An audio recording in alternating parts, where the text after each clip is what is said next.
Hello and welcome. I did not realize that there were so many dictators in Jamaica.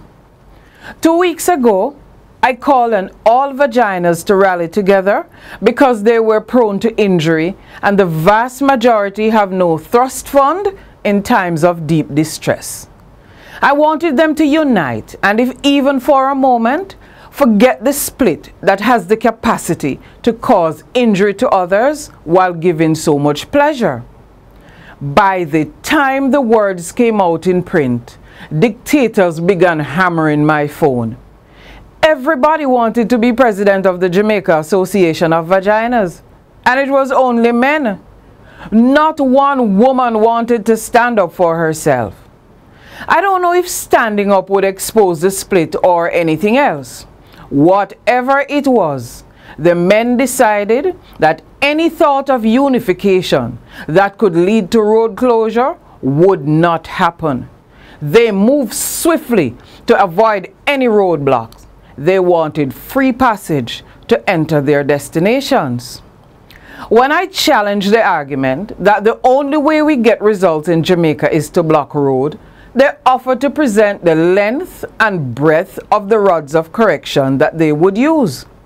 Some say they would bring out posts to make post holes so that they could plant sugar beans.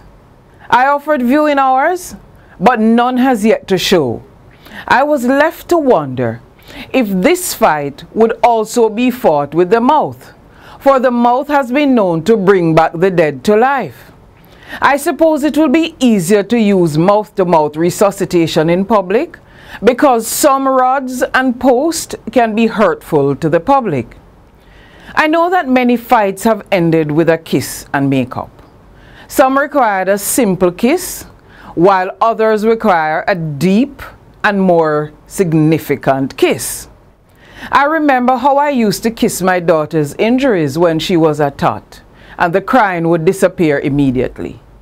I imagine that kissing could go a long way to restoring good faith, and many splits would be over and persons would be in love again. I learned a valuable lesson from all the feedback, however. I learned that the females can maintain split all they want, but you are not the owner. You are merely carrying it for someone else. Some of you know the person or persons for whom you are carrying. Others are yet to know. I realize that splits are a valuable piece of property, and the more the property is watered and trimmed, the better the price. Sometimes it requires painting, especially if the property is close to the roadside. Those that are to the back roads may be able to survive much longer without painting. When it's time to advertise, we could use Cecile to sing about the good nana nana. Other than that, the property advertises itself. Finally, a word to the post who want to dig post holes. A friend of mine reminded me last week that as a teen, he was told that post always dead and leave post hole. The unification of splits is the least I could ask for. Long live splits. Too bad. Dictators all die in the end. Until next week, stay close to the edge.